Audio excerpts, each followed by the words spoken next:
내 자식한테 주식을 넘겨주겠다. 그러면은 또 할증과세라는 게 있습니다. 20%.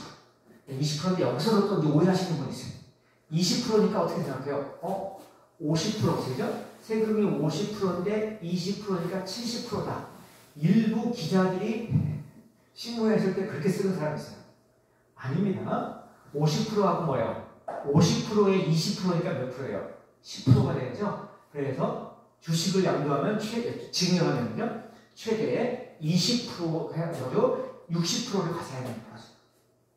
그래서 이제 자세하게 말씀 안 드리겠습니다만 가끔가다 뭐가 나오냐면은 중소기업을 특히 운영하시는 분들이 어떻게 하나요? 자식한테 물려주고 싶어. 그죠? 내가 읽은 거를 물려주고 싶어. 근데 거기서 가장 핵심이 되는 게 뭐가 되냐면 세금입니다. 그죠? 세금을 만약에 60% 내면 어떻게 해요? 그러니까 낼 돈도 없어요. 중소기업 같은 데 비상자이고 낼 돈도 없고, 그죠?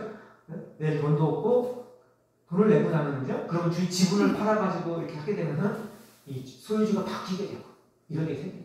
그래서 옛날에 뭐죠?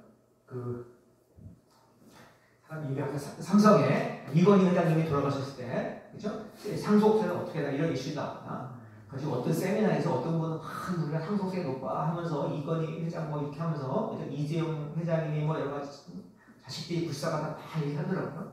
끝났더니 어떤 분이 왜 교수님이 이재용 회장을 불쌍하게 생각하세요? 그죠? 교수님이 이재용 회장 불쌍하다고 그러면 아마 들으면 이재용 회장님이 기분 나쁠 거라고. 그죠? 우리 괜한 걱정이 뭐죠? 재벌 걱정이나 연예인 걱정이죠? 근데 사실은 그거는 중소중견기업 입장에서는 굉장히 부담되는 거예요. 그렇죠? 아무래도 그분 입장에서는 특히 요즘 MZ세대는 어떻게 해요? 별로 물려받고 싶어 하지도 않죠. 세금 내고 남녀가 달라고 하죠.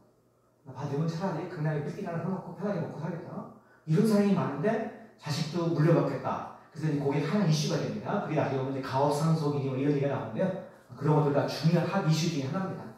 이거는 이제 그냥 참고로 우리나라에서는 상속세 비중이 높아서 사람들이 막 논란이 되는구나. 가끔 보면 언론에 나오고 하는 것들이 뭐 비중이 높은 거는 맞습니다. 맞고요. 그 다음에 이것도 뭐 복잡한 얘기지만 간단하게 설명드리겠습니다. 요즘 막 언론에 나오니까 여러분들이 하도 말씀드린 대로 혹시 언론에 나오면 이게 그런 뜻이구나. 그냥 그 정도만 아시도록 자세한 내용을 생략하고요. 우리 상속세, 증여세, 이거 상속세입니다. 유산세하고 유산취득세 개념이 있어요. 만약에 그쵸? 부모님이 돌아가셨어요. 그쵸? 부모님이 돌아가셨다. 그러면 어떻게 하나요? 참고로 돌아가신 분이 이제 피상속인이라고 합니다. 피상속인. 그 다음에 자녀들이 상속인. 만약에 아들하고 딸이 있었다. 그런 거죠. 근데 이것도 용어가 헷갈릴 때가 있습니다. 왠지 우리는 피상속인 하면 어떻게 해요? 상속을 받는 사람? 이럴 것 같은데 아니군요. 돌아가신 분이 피상속인. 이분이 재산이 100억이 있다고 하죠. 이럴 때죠. 세금을 상속세를 그 다음에 뭐 아들이 50억, 딸이 50억의 상속을 받았다고 하죠. 그럼 상속세를 그죠? 상속세를 100억 원에 대해서 과세를 할까요? 첫 번째는 100억에 대한 과세다.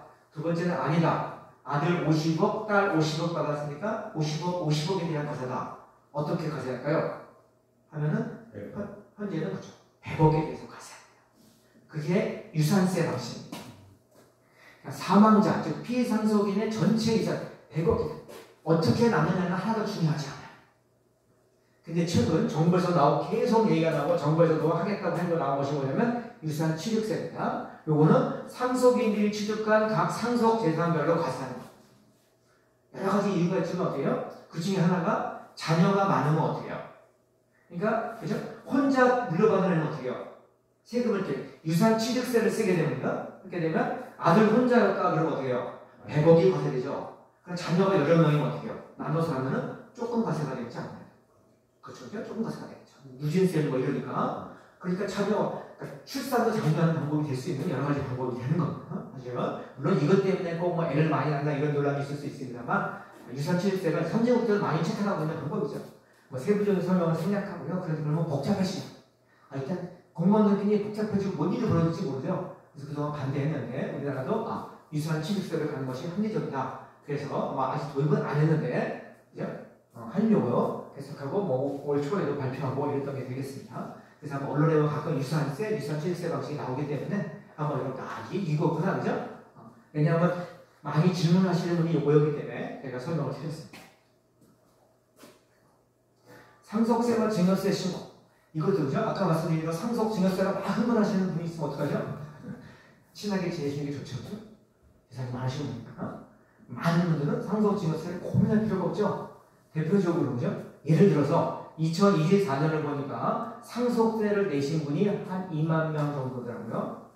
근데 제가 찾아보니까 한 36만 명 정도가 돌아가셨고, 그러니까 돌아가신 분의 한 6%? 5.5%가 상속세를 내는 거예요. 그러니까 그 말은 뭐죠? 6%라고 해도 94%는 상속세랑 아무 관련이 없죠. 아무 관련이 없어요. 따라서 국민투표를 하면 어떻게 돼요? 상속세를 완화하자 그러면 94%가 반대하겠죠. 그래서 나는 관련이 없잖아요. 그렇죠? 그런 세도, 증여세도 마찬가지예요. 사실은 이렇게 되고 있다는 얘기고요. 요거는 이제 많은 분들이 물어보셔서 그 상식적으로 좀 알아두시면 좋을 것 같다. 이런 얘기를 또 뒤에 하는 얘기가 또 몇 가지 있습니다.